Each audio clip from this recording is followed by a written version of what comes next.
ময়দানের মধ্যে পবিত্র ব্যানারে ঠিকই এই মাহফিল অনুষ্ঠিত হচ্ছে, কিন্তু যারা বাধা দিতে চেয়েছিল তাদেরকে টর্চ লাইট দিয়েও খুঁজে পাওয়া যাচ্ছে না। তো আল্লাহর দ্বীনের হেফাজত তো আল্লাহই করবেন। তো আল্লাহ যেহেতু দ্বীনের হেফাজত করবেন, সুতরাং ওসিলা হিসেবে যারা ব্যবহৃত হবে তাদের অন্তরেও কখনো ভয় থাকা উচিত না।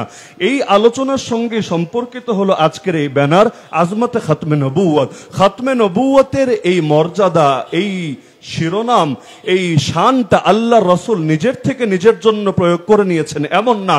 তাকে এই শান, তাকে এই সম্মান, তাকে এই মর্যাদা, তাকে এই মাকাম দিয়েছেন কে? আল্লাহ। আল্লাহ নিজে যেহেতু তার রসুলকে এই মাকাম দিয়েছেন, সুতরাং কিয়ামত পর্যন্ত যারাই রসুলকে দেওয়া এই মাকাম নিয়ে টানা হেচড়া করবে প্রত্যেকের পরিণতি একই হবে, ইন্না শানিআকা হুয়াল আবতার, তাদের বংশই নির্বংশ হয়ে যাবে।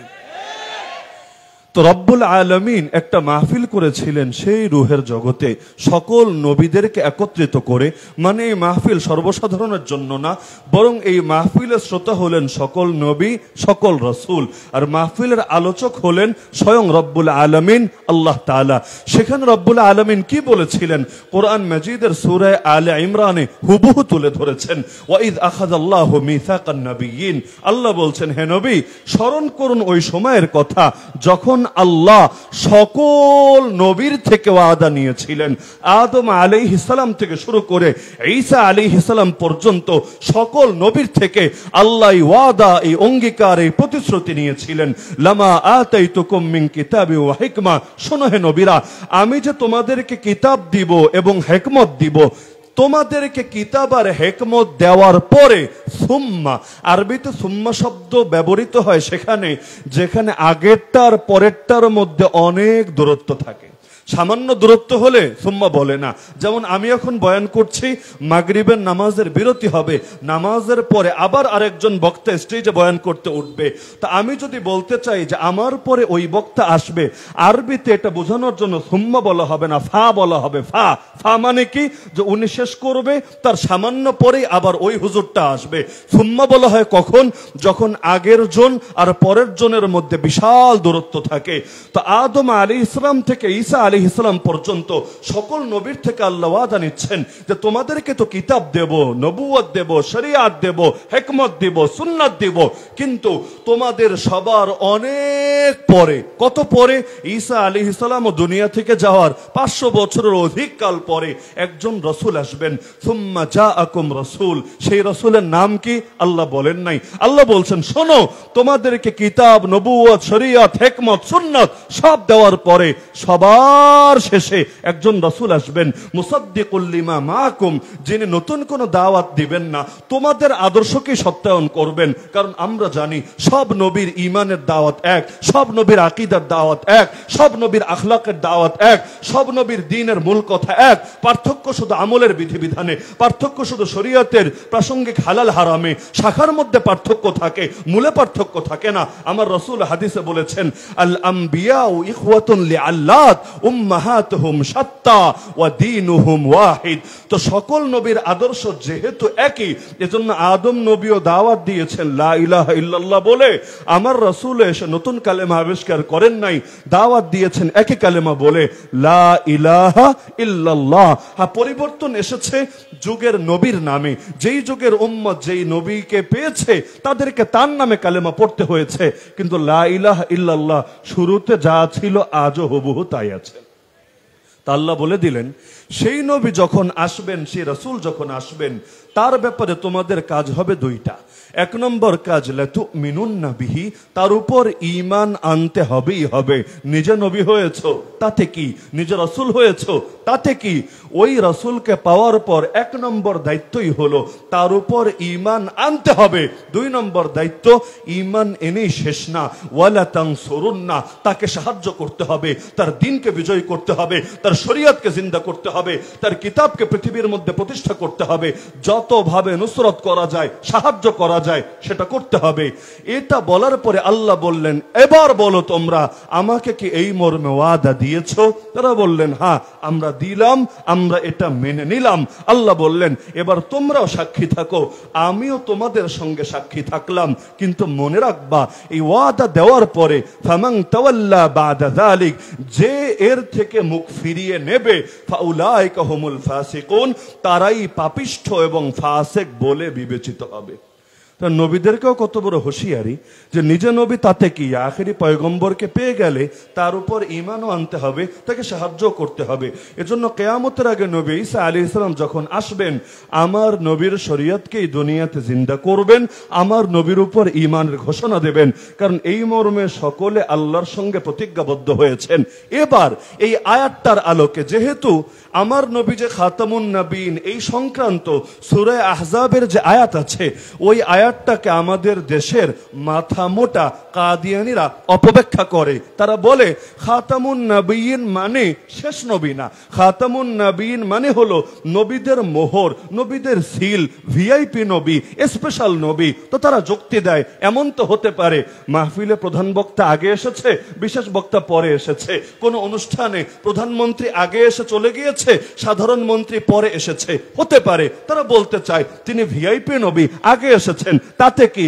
তারপরে ছোটখাটো মিনি মিনি সাইজের, লিলিপুট সাইজের নবী আসতে পারে, যাদের কেউ উম্মতি নবী, কেউ বুরুজি নবী, কেউ জিল্লি নবী, কেউ এই নবী, কেউ সেই নবী। হ্যাঁ, তিনি নবীদের শিরোমণি, তিনি খাতামুন নবীন, ভিআইপি নবী, স্পেশাল নবী। তো এই আয়াত নিয়ে যেহেতু ওরা ভিন্ন ব্যাখ্যার চেষ্টা করে, যদিও এই ব্যাখ্যার 2 পয়সাও দাম নাই আমাদের কাছে, কারণ কোরআন নাজিল করেছেন যিনি, কোরআনের ব্যাখ্যাও করবেন তিনি। কোরআন নাজিল করেছেন কে? যে আয়াতে আল্লাহ জানিয়েছেন যে কোরআন নাজিলের দায়িত্ব আমার, কোরআন তোমার সিনার মধ্যে একত্র করার দায়িত্ব আমার, এর পরের আয়াতে আল্লাহ জানিয়ে দিয়েছেন ইন্না আলাইনা জামআহু ওয়া কুরআনা ফাইদা ক্রানাহু ফাত্তাবি' কুরআনা সুম্মা ইন্না আলাইনা বায়ানা। হে নবী, এই কোরআনের ব্যাখ্যা করার দায়িত্ব আমার। তো আল্লাহ ব্যাখ্যাটা কোথায় করলেন? কোরআন তো আমাদের সামনে আছে, প্রতিটা মসজিদে আছে, মাদ্রাসায় আছে, আমাদের ঘরে আছে। ব্যাখ্যাটা কোথায় আছে? ওই ব্যাখ্যার নামই হাদিস শরীফ। কারণ আল্লাহ নিজেই কোরআনে জানিয়েছেন লিতুবাইয়িনা লিন-নাসি মা নুজিলা ইলাইহিম। হে নবী, তোমার কাজ কি জানো? তোমার কাজ হলো মানুষের সামনে এই কোরআন খুলে খুলে ব্যাখ্যা করে দেওয়া। আর নবী ব্যাখ্যা করবেন কিভাবে? তিনি একটা কথাও নিজের থেকে বলেন না। সূরা নাজম আয়াত 3 এবং 4, ওয়ামা ইয়ানতিকু আনিল হাওয়া ইন হুয়া ইল্লা ওয়াহয়ু ইউহা। তিনি যা বলেন দ্বীনের ব্যাপারে, প্রতিটা কথাই আল্লাহর পক্ষ থেকে নাজিল করা ওহী। তাহলে কোরআনের ব্যাখ্যা আমরা নেব রব্বুল আলামিন থেকে, কোরআনের ব্যাখ্যা আমরা নেব রাহমাতুল লিল আলামিন থেকে, কোরআনের ব্যাখ্যা আমরা নেব সাহাবায়ে কেরাম থেকে। এরপর কেউ যদি নিত্য নতুন ব্যাখ্যা আনে মার্কেটে, ওই ব্যাখ্যার 2 পয়সাও দাম থাকবে না আমাদের কাছে। তারপরও যেহেতু এটা নিয়ে একটু চেষ্টা চালায় নিজেদের পক্ষেই দলিল টানতে, এজন্য ওই আয়াত আমি আনলামই না বয়ানের মধ্যে। আমি সূরা আলে ইমরানের এমন একটা আয়াত আনলাম যেটা হয়তো ওদের নজরে কোনোদিন পড়েছে কিনা আল্লাহ ভালো জানে, কারণ এটার কোনো অপব্যাখ্যা করেছে বলে আমার জানা নাই, করারও সুযোগ নাই।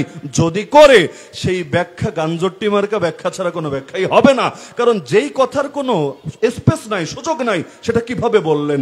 আমি বললাম আপনি ভালো মানুষ, আর আপনি এলাকায় গিয়ে বললেন হুজুর আমারে গালি দিয়েছে। কিভাবে সম্ভব?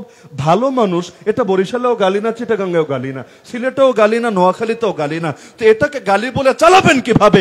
তার মানে আপনার স্ক্রু ঢিলা, এছাড়া আর কিছু না। তাহলে যেই আয়াত আমি বলেছি, আয়াতের মধ্যে স্পষ্ট আল্লাহ জানিয়ে দিয়েছেন সব নবীর থেকে অঙ্গীকার নিয়েছেন সবার পরে একজন আসবেন, এমন একজন রসুল আসবেন যেই রসুলের উপর ঈমান আনতে এবং যাকে সাহায্য করতে সকলে বাধ্য থাকবে। এখন বলতে পারেন হুজুর এমন কি হতে পারে না?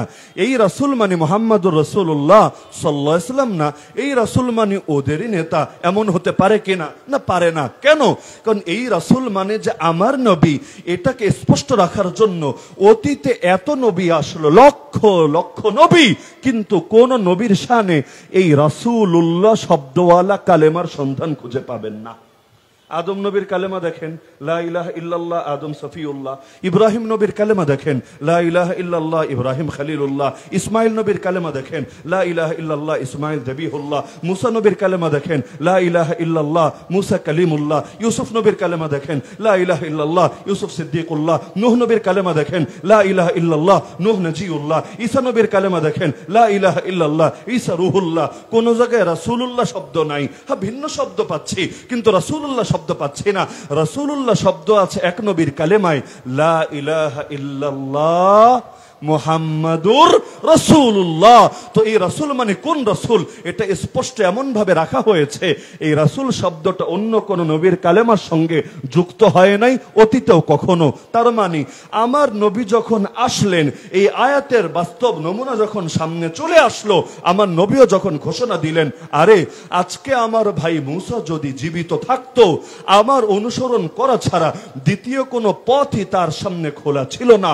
লাউ কানা মুসা হাইয়া মা ওয়াসিয়াহু ইল্লা ইত্তিবাই। তার মানে আমার নবী আসলেন, নবুয়তের দরজা বন্ধ হয়ে গেল, কিয়ামতের আগে যেই দরজা আর খুলবে না। তো নবীর পরে এসে কেউ যদি নিজেকে নবী বলে দাবি করে, বড় নবী, মেজো নবী, ছোট নবী, উম্মতি নবী, শরীয়তওয়ালা নবী, শরীয়ত ছাড়া নবী, জিল্লি নবী, বুরুজি নবী, যেই নবী হোক না কেন, যদি কোন প্রকারের নবুয়ত নিজের জন্য দাবি করে, আল্লাহ নবীর হাদিসে বলা হয়েছে সে আস্ত দাজ্জাল ছাড়া কিছু না।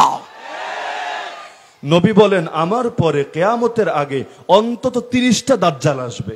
কয়টা? একটা দুইটা না, অন্তত 30টা দাজ্জাল আসবে। এখন কে দাজ্জাল চিনব কিভাবে? নবী বলেন তাদের কমন বৈশিষ্ট্য হবে কুল্লুহু ইয়াজামু আন্নাহু নাবিয়ুল্লাহ, যাদের প্রত্যেকে দাবি করবে সে হলো আল্লাহর নবী। তার মানে বুঝলাম আমার নবীর পরে দুনিয়াতে কেউ যদি এসে নিজেকে নবী বলে দাবি করে, নবীর হাদিস অনুসারে তাকে দাজ্জাল বলা হবে।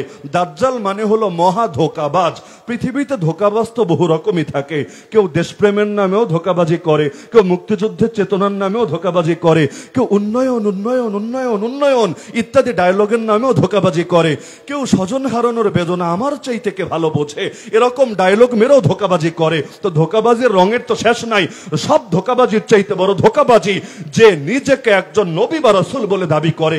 এরকম দাজ্জাল আমার নবীর জামানায় দুইটা বের হয়েছিল, একটার নাম মুসাইলিমা আর একটার নাম আসওয়াদ। তো এখন দাজ্জাল বের হলে কি করতে হয় এটা আমার নবীও শিখিয়ে গিয়েছেন, নবীর সাহাবীরাও প্র্যাকটিক্যাল বাস্তবায়ন করেছেন।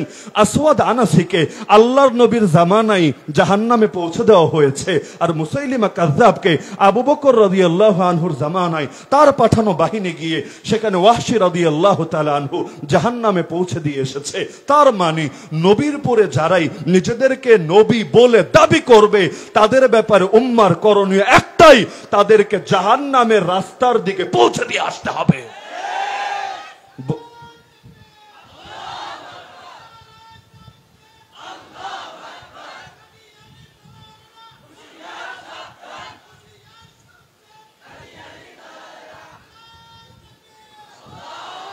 জাহান্নামের রাস্তার বর্ডারের রাস্তা কিন্তু এক না। দুনিয়ার বর্ডারে গিয়ে আপনি কলাপাতায় শুয়ে বিশ্রাম নিতে পারেন, সেটা আলাদা বিষয়, কিন্তু জাহান্নামের রাস্তায় যদি পৌঁছে দেওয়া হয় সেখানে তো শোয়ার জন্য কলাপাতাও খুঁজে পাবেন না।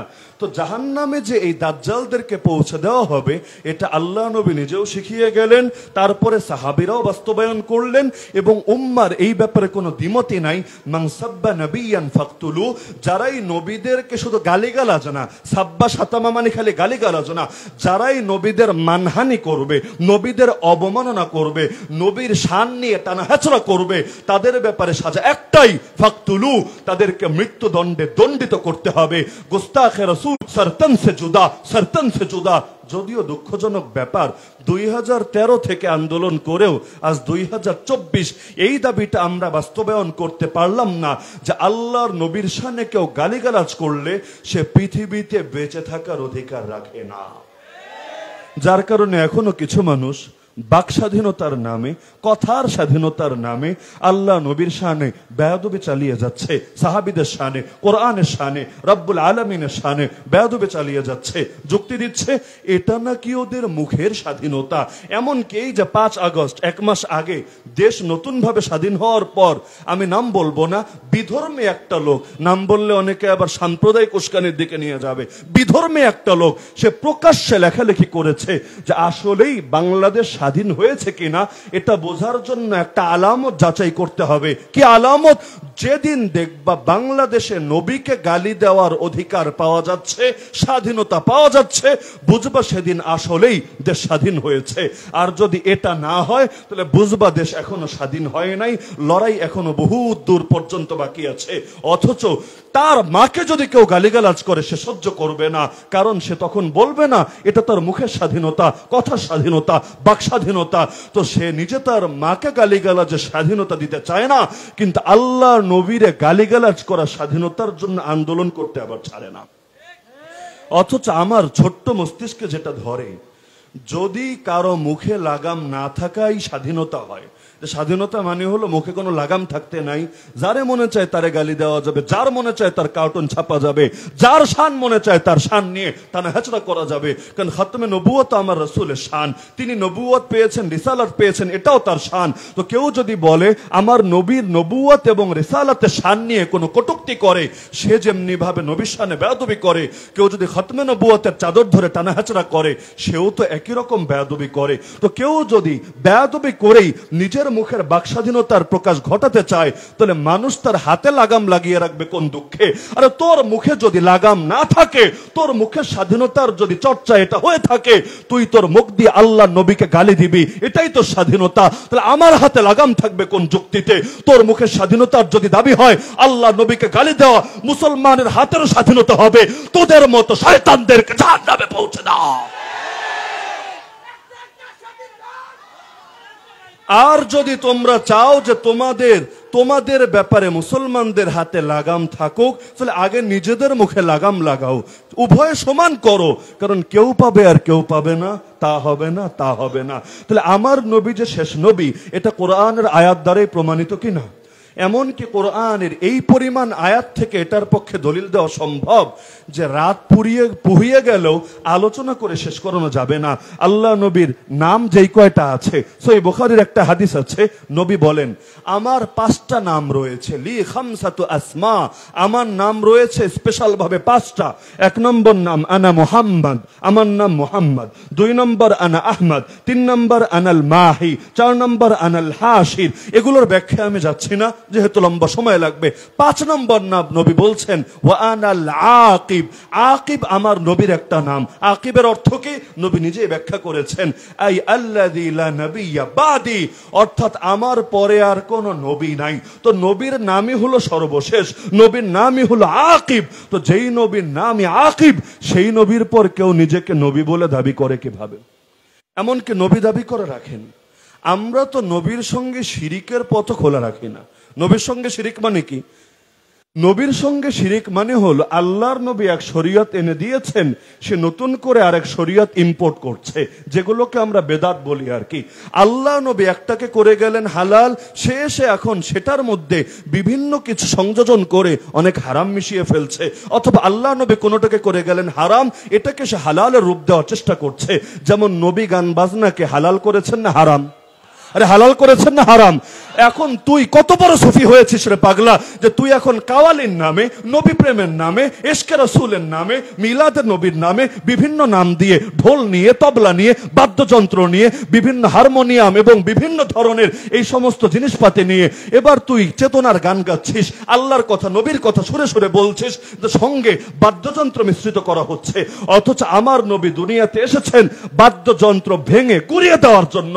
তো যেই নবী আসলেন বাদ্যযন্ত্র ভাঙার জন্য, সেই নবীর নাম ব্যবহার করে তুই বাদ্যযন্ত্র বাজাচ্ছিস, এর চাইতে বড় বেয়াদবি কি হতে পারে? কেউ যদি গান বাজনা করে একদিন হয়তো তওবা নসিব হবে, কিন্তু কেউ যদি এই জাতীয় তরিকায় নবীর নাম, রবের নাম, কোরআনের নাম, দ্বীনের নাম ব্যবহার করে এই জাতীয় কাওয়ালি করে আর গান বাজনা বাদ্যযন্ত্র মিশিয়ে থাকে, ও তওবা করবে কবে? ও তো এটাকে পাপই মনে করে না। পাপ মনে না করলে তওবা নসিব হবে কিভাবে?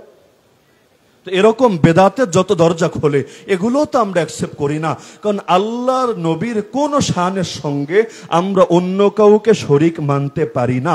এই খতমে নবুয়ত হেফাজতের জন্য সাহাবীরা জান পর্যন্ত দিয়ে দিয়েছেন। হাবিব আনসারী রাদিয়াল্লাহু আনহু খতমে নবুয়তের প্রথম শহীদ। আল্লাহ নবী তাকে বার্তা দিয়ে পাঠিয়েছিলেন মুসাইলিমা কাযযাবের কাছে, তিনি বার্তা নিয়ে দিলেন, কিন্তু মুসাইলিমা চূড়ান্ত অসভ্যতা দেখিয়ে তাকে বলল, এই হাবিব, তুই এটা স্বীকার করিস কি না যে মুহাম্মদ আল্লাহর রাসূল? বলল, হ্যাঁ আমি অবশ্যই স্বীকার করি মুহাম্মদ সাল্লাল্লাহু আলাইহি ওয়াসাল্লাম আল্লাহর রাসূল। বলল, ভালো কথা, এটাও তো স্বীকার করিস যে আমিও আল্লাহর রাসূল? বলল, নাউযুবিল্লাহ, আমি কিছুতেই স্বীকার করি না যে তুই আল্লাহর রাসূল। ব্যাস শুরু হয়ে গেল জুলুম আর নির্যাতন। একটা একটা করে তার অঙ্গ কাটা হলো, হাত কাটা হলো, আবার জিজ্ঞাসা করা হলো, পা কাটা হলো, আবার জিজ্ঞাসা করা হলো, নাক কাটা হলো, আবার জিজ্ঞাসা করা হলো, কান কাটা হলো, আবার জিজ্ঞাসা করা হলো, জিহ্বা কাটা হলো, আবার জিজ্ঞাসা করা হলো। একটা একটা করে অঙ্গ কেটে আল্লাহর বান্দাকে শহীদ করে দেওয়া হলো। তো শেষ মুহূর্ত পর্যন্ত, জান দেওয়ার আগ পর্যন্ত এ কথাই সে বলে গেল। এমনকি যখন জিহ্বা কাটা হয়েছে, মুখ দিয়ে কথা বলতে পারছে না, তখন ইশারায় জানিয়ে গেল যে তোর মতো দাজ্জাল আর কাযযাবকে আমি কিছুতেই নবী এবং রাসূল মানতে রাজি না, যার ফলস্বরূপ তাকে শহীদ করা হলো। এই খবর আল্লাহ নবী মদিনায় আল্লাহ তাকে জানিয়ে দিলেন জিবরিল আমিনের মাধ্যমে, তিনি সাহাবীদের সামনে বয়ান করে দিলেন। এই সংবাদ যখন তার মায়ের কাছে পৌঁছলো, যার নাম কি আল্লাহ ভালো জানেন, ইতিহাসে তিনি স্বর্ণাক্ষরে লেখা আছেন উম্মে হাবিব নামে, মানে হাবিবের আম্মা নামে। তো উম্মে হাবিবের কানে যখন এই সংবাদ পৌঁছলো, সঙ্গে সঙ্গে তিনি আল্লাহর নামে কসম খেয়ে বললেন, আরে আল্লাহর কসম করে বলি, লিহাযাল ইয়াউমি আরদাতুহু, আজকের এই দিনের জন্যই তো আমার বাচ্চাটাকে দুধপান করিয়েছিলাম। আমার বাচ্চাকে দুধপান করিয়েছি কোনো বিড়াল বানানোর জন্য না, কোনো কাপুরুষ বানানোর জন্য না। তো আজকে যে খতমে নবুয়ত হেফাজতের জন্য আমার সন্তান শহীদ হলো, এজন্যই তো ছোটবেলায় ওর দুধ আমি ওকে খাইয়েছিলাম। সুতরাং আল্লাহ তো আমার দিলের চাহিদাই পূরণ করেছে। তো সেই জামানা থেকে এই জামানা, স্বাধীন বাংলাদেশের বয়স 53 বছর হতে চলল।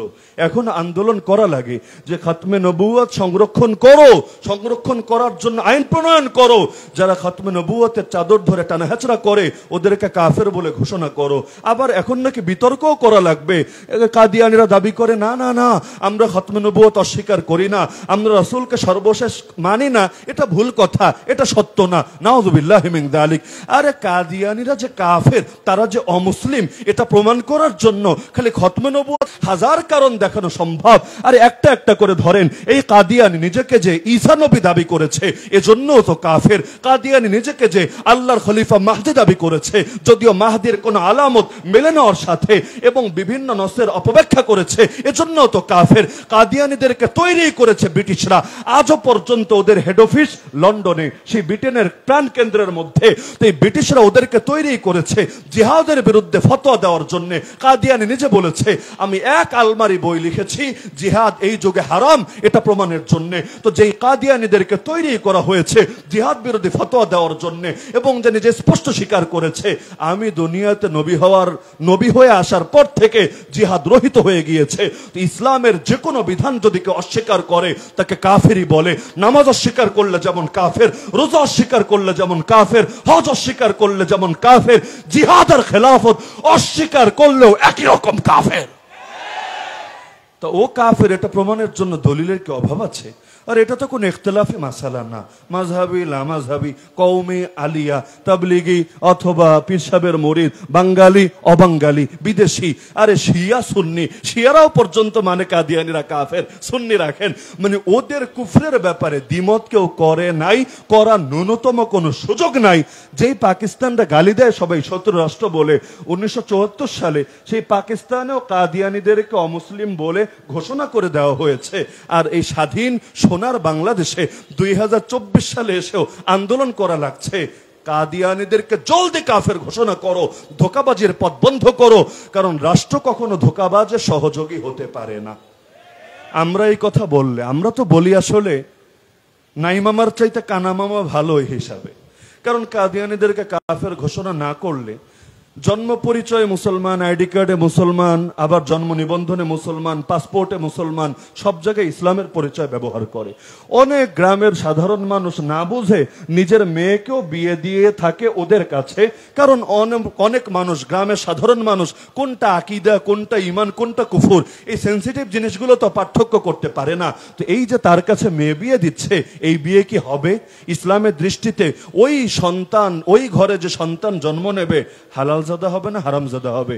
তাহলে ধীরে ধীরে হারামজাদা দিয়ে তো সমাজ ভরতে থাকবে। এরা যে সৌদি যায় হজের ভিসা লাগিয়ে, উমরার ভিসা লাগিয়ে, মুসলমান ছাড়া কারো জন্য আরব উপদ্বীপ, খালি সৌদি না, গোটা আরব উপদ্বীপের মধ্যে প্রবেশ করা কোরআনের আয়াতের আলোকেও হারাম, নবীজির হাদিসের আলোকেও হারাম। অথচ এরা মক্কায় যাচ্ছে, বাইতুল্লাহে যাচ্ছে, কাবার সামনে দাঁড়াচ্ছে, গম্বুজ, সবুজ গম্বুজের সামনে গিয়ে আল্লাহ রাসূলের শানে বেয়াদবি করে আসছে, পবিত্র জমিনকে নাপাক কলঙ্কিত করে আসছে। অথচ কোরআনে আল্লাহ জানিয়েছেন এই মুশরিকরা নাপাক, খবরদার ওরা যাতে মসজিদে হারামের ধারে কাছেও না আসে, ফালা ইয়াকরাবুল মসজিদাল হারাম। তো এই দেশে এত মুসলমান থেকে কি হবে যদি এই দেশ থেকেই এই অমুসলিমরা গিয়ে গিয়ে মক্কা আর মদিনাকে কলঙ্কিত করে আসে? তাহলে এই কাজগুলো তো অন্তত বন্ধ হবে যদি আমরা প্রমাণ করতে পারি যে না, এগুলো বাংলাদেশে মুসলিম পরিচয় ধারণ করলেও মুসলমান না। যে যে ধর্ম মানে সে সেটার পরিচয় দিলেই তো হয়। হিন্দু হিন্দুর পরিচয় দেখ, খ্রিস্টান খ্রিস্টান পরিচয় দেখ, মুসলমান মুসলমানের পরিচয় দেখ, কাদিয়ানি কাদিয়ানির পরিচয় দেখ।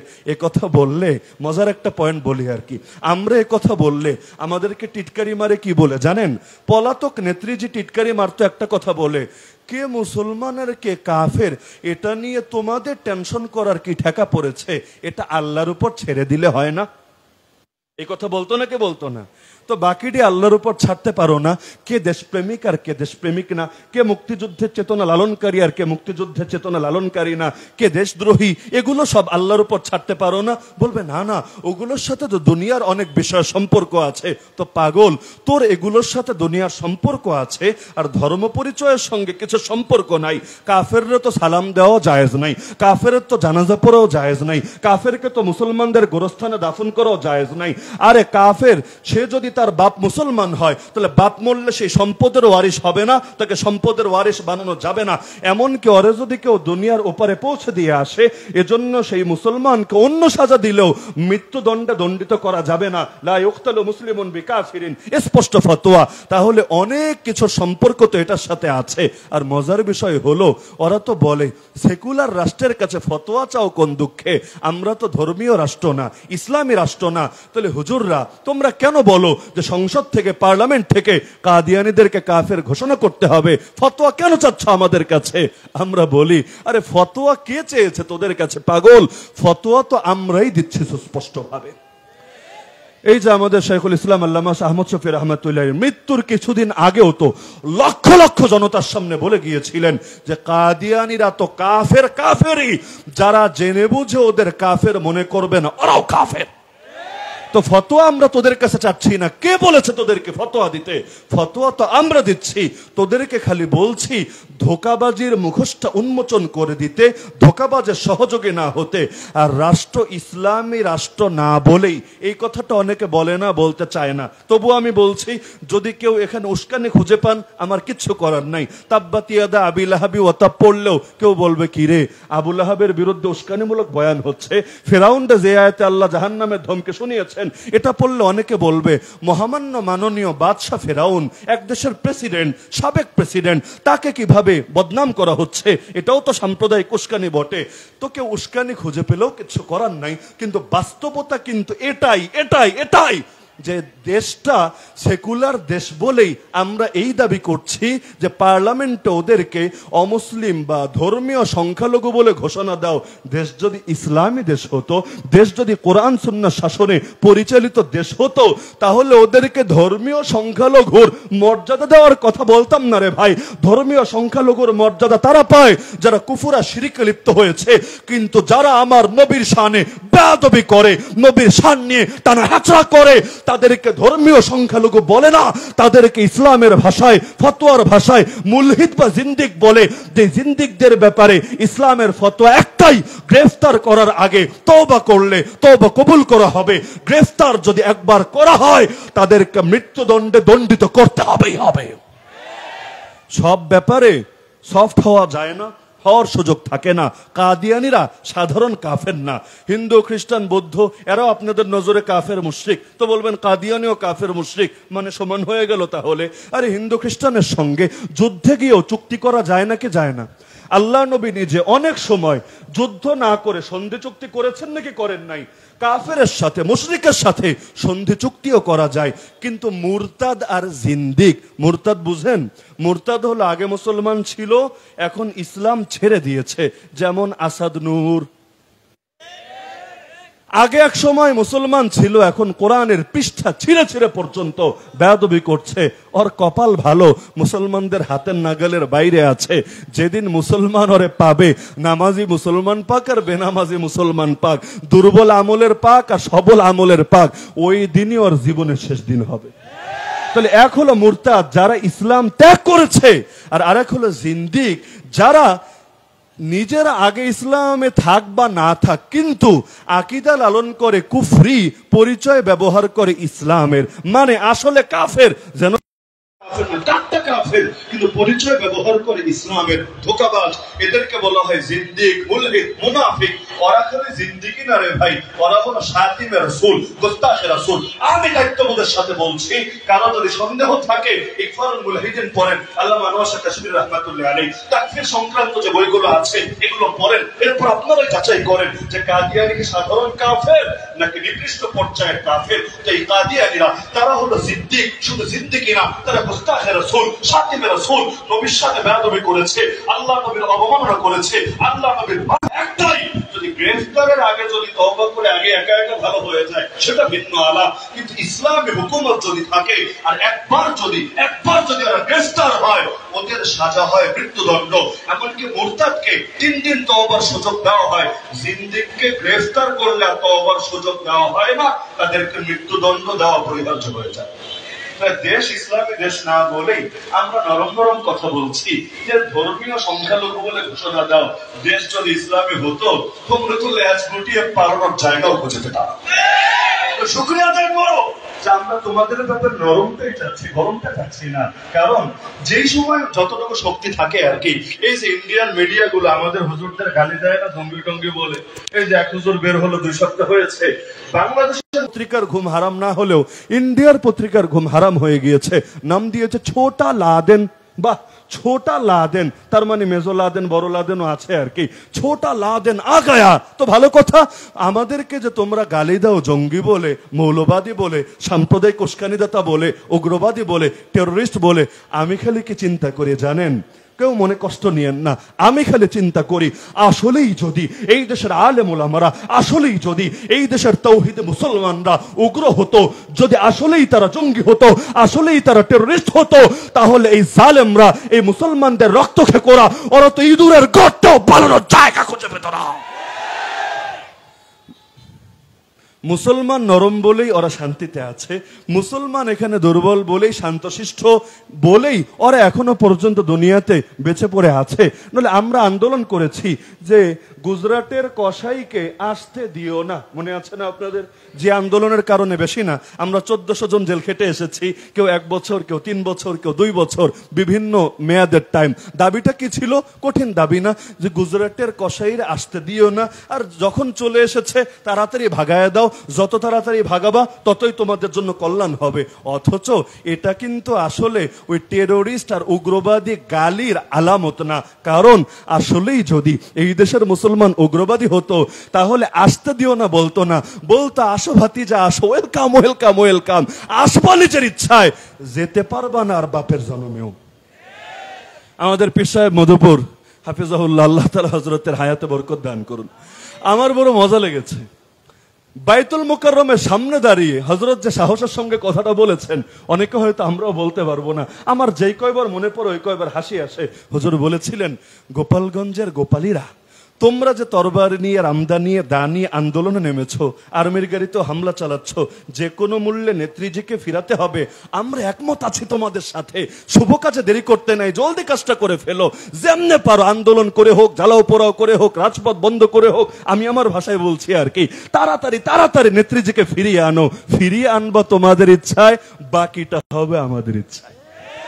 তাহলে এই কাদিয়ানিরা আমাদের ব্যাপারে এখনই বলছে আমরা উস্কানি দিচ্ছি, কিচ্ছু দিচ্ছি না রে ভাই। আমরা সর্বনিম্ন সবচাইতে নরম ফতোয়াটা দিচ্ছি যে তোরা ধর্মীয় সংখ্যালঘুদের অধিকার নিয়ে বাইচা থাক, কারণ সেকুলার রাষ্ট্রে সবাই সমান, সংখ্যা গুরুও যা সংখ্যা লঘুও তা। সেকুলার রাষ্ট্রে কোনো ভেদাভেদ কোনো পার্থক্য থাকে না, ইসলামী রাষ্ট্রে থাকে। ইসলামী রাষ্ট্রে সই হাদিসের মধ্যে আছে যারা চুক্তিবদ্ধ কাফের তারাও রাস্তার মাঝখান দিয়ে হাঁটতে পারবে না, রাস্তার সাইড দিয়ে হাঁটতে হবে এবং তাদেরকে বিশেষ পরিচয় ধারণ করতে হবে। আইডি কার্ডও হতে পারে, কোমরে বিশেষ বেল্টও হতে পারে, কিন্তু মুসলমানের মতো অধিকার পাবে, মুসলমানের মতো মর্যাদা পাবে না। মর্যাদায় মুসলমানদেরকে উপরে রাখা হবে, এমন উপরে। আল্লাহ নবীর একটা ঘটনা খালি শুনাই। আল্লাহর নবী যেদিন মক্কা বিজয় করলেন তার আগের রাতে আবু সুফিয়ান রেকি করতে এসেছে। রেকি বুঝেন তো? যুদ্ধ করার আগে একজনরে পাঠায়, একটু নজরদারি করে আসো, বাহিনী কি পরিমাণ আছে, অস্ত্র শস্ত্র কেমন আছে, কুলিয়ে উঠতে পারবো কিনা, ইত্যাদি ইত্যাদি। রেকি করতে পাঠিয়েছে আবু সুফিয়ানকে। সে আবার ধরা পড়ে গেছে এক মুসলমান গার্ডের কাছে। এখন সে বলছে চল তোরে নবীর কাছে নিয়ে যাব। আবু সুফিয়ান বলে আমারে জানে মারিস না রে, নবীর কাছে গেলে আস্ত রাখবে না, একেবারে জানেই মেরে ফেলবে। সে বলছে আরে পাগল, ধুর চল না একবার, তিনি তো রাহমাতুল্লিল আলামিন, কিছুই বলবে না তোরে, একবার গিয়ে দেখ, দেখবি ভক্ত না হয়ে আর ফিরে আসতে পারবি না। তো এখন সেই সাহাবী আবু সুফিয়ানকে নিয়ে চলতে শুরু করেছে। আল্লাহ নবী সাল্লাল্লাহু আলাইহি ওয়াসাল্লামের কাছে যে সাহাবী ছিল সে এবার নবীকে সংবাদ দিচ্ছে, ইয়া রাসূলুল্লাহ, কুরাইশের সর্দার আবু সুফিয়ান আসছে আর তার সঙ্গে আপনার অমুক সাহাবীও আসছে। কথাটা খুব স্বাভাবিক কথা। আমাদের এলাকায় যদি একটা মন্ত্রী আসে, অমুসলিম মন্ত্রী, আর সাথে যদি আমিও থাকি, আপনি নাম বলতে কিন্তু আগে মন্ত্রীর নামটাই বলবেন যে অমুক বিধর্মী মন্ত্রী এসেছে, সাথে অমুক হুজুরও এসেছে। সেই সাহাবী স্বাভাবিক কথাই বললেন, কুরাইশের সর্দার আবু সুফিয়ানও এসেছে, সঙ্গে আপনার অমুক সাহাবীও এসেছে। আল্লাহ রাসূল ধমক দিলেন, আরে শোনো, আল ইসলামু ইয়ালু ওয়ালা ইউলা আলাইহি, ইসলাম উপরে থাকবে, ইসলামের উপরে কোনো কিছু নেওয়া যাবে না। নাম বলার ক্ষেত্রেও মুসলমানের নাম আগে বলতে হবে। নেতা হয়েছে তাতে কি, সর্দার হয়েছে তাতে কি, যার দিলে ইসলাম না তার নাম আমার সাহাবীর নামের আগে বলতে পারবা না। ঝামেলা ভাই সব দিকে। এ কথা বললে অনেকে আবার বলবে হুজুর অনেক মাহফিলেও যে হুজুরের নাম দিতে হয় নিচে ছোট করে, আর অনেক বদমাশের নাম দিতে হয় উপরে বড় করে, না হলে এসে এলাকায় গন্ডগোল করে, হয় নাকি হয় না? বলবে আপনি কি আমাদের বিরুদ্ধে ইঙ্গিত টিঙ্গিত দিলেন কি না? আসলে ইঙ্গিত দেই না, ইঙ্গিত অটো লেগে গেলে কি করার আছে? যেই বদমাশরা চাপাচাপি করে নাম উপরে দিতেই হবে, না হলে কোরআনের মাহফিল বন্ধ করে ছাড়বে। ওদের শ্বাস বন্ধ করে তারপর শিক্ষা দেবেন, কারণ কোরআনের মাহফিলকে যারা বন্ধ করতে চায় তারা ইসলামের প্রেমিক না, ইসলামের দুশ্মন। আর যাদের ইসলাম ভালো লাগে না, ইসলামের রব যিনি, ইসলাম দিয়েছেন যিনি, তার জমিন থাকে ওরা কোন মুখে? খাতমে নবুয়ত হেফাজতের জন্য সাহাবীরা যদি জান দিতে পারে, আমরা পারবো না? আরে আমরা পারবো না? আগেই বলেছি যে সর্বোচ্চটা না পারি, আপাতত সেকুলার দেশে যতটুকু পারি এটা করতে পারবো না ইনশাআল্লাহ। শেষ করি প্রস্তাবনা দিয়ে, সুনির্দিষ্ট প্রস্তাবনা, যেটা আমি আশা রাখি আপনারা পালন করার চেষ্টা করবেন। সবাই না পারলেও কিছু লোক চেষ্টা করবেন। 1 নম্বর প্রস্তাব হলো, আগামীতে নির্বাচন হবে না? 3 মাস পর, 6 মাস পর, 1 বছর পর, যখনই হোক হবে তো নির্বাচন। নির্বাচনের আগেই আল্লাহর ওয়াস্তে, আল্লাহর ওয়াস্তে, আমি কোনো রাজনীতিবিদ না, রাজনীতি করিও না, রাজনীতি বুঝিও না, কিন্তু আমি আমার ইমানের দাবিতে যেটা বুঝি ওই কথাটাই শুধু বলছি। এই নির্বাচনের আগেই সম্ভাবনাময় যে রাজনৈতিক দলগুলো আছে, সম্ভাবনাময় বুঝেন তো, মানে যারা আগামী নির্বাচনে পাশ হয়ে ক্ষমতায় আসার সমূহ সম্ভাবনা আছে, আপনারা আপামর জনসাধারণ সব দল মতের পরিচয় ভুলে গিয়ে তাদের নেতৃবৃন্দের সঙ্গে, কেন্দ্রীয় নেতৃত্বের সঙ্গে গিয়ে সাক্ষাৎ করে এই মর্মে অঙ্গীকার নিবেন ইমানের দাবিতে যে আমরা আপনাদের পক্ষে থাকব, তবে কোনো ভাওতাবাজি না, আমাদেরকে সুস্পষ্ট ওয়াদা, অঙ্গীকার, প্রতিশ্রুতি দিতেই হবে যে আপনারা ক্ষমতায় আসলে পার্লামেন্টে কাদিয়ানীদের অমুসলিম ঘোষণা করার বিল পাস হবে। যদি আপনারা কাদিয়ানীদের কাফের ঘোষণা, তৌহিদের ভণ্ডামি বন্ধ করার ওয়াদা দেন, আরো যারা ইসলামের দুশমন আছে ওদের মুখোশ উন্মোচনের অঙ্গীকার করেন, আমরা আপনাদের সাথে আছি। না হলে যতই উন্নয়নের সবক শোনান, যতই দুনিয়াবি প্রতিশ্রুতি দেন, আমরা আপনাদের সাথে নাই, কারণ নবীর ব্যাপারে কোনো আপোষের সুযোগ নাই।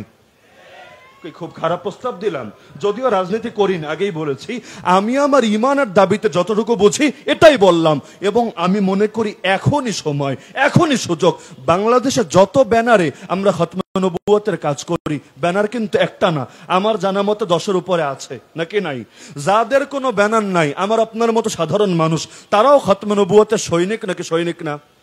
এমনকি হেফাজতের যে 13 দফা ছিল 2013 সালে, যার জন্য আমরা রক্ত ঝরিয়েছি, কোরবানি দিয়েছি, 13 দফার অন্য দফাও কিন্তু ছিল, অন্যতম গুরুত্বপূর্ণ দফা ছিল খতমে নবুয়তের হেফাজত। তার মানে এই ব্যাপারে আমাদের কারো কোনো দ্বিমত নাই। তা আমি বলবো, যেই দলই হোক, প্রত্যেকটা দলের কাছে যান, এই মর্মে অঙ্গীকার নেন এবং ক্লিয়ার বার্তা দিয়ে দেন, তোমরা যদি কাদিয়ানীদের পক্ষে থাকো, আমরা তোমাদের পক্ষে নাই।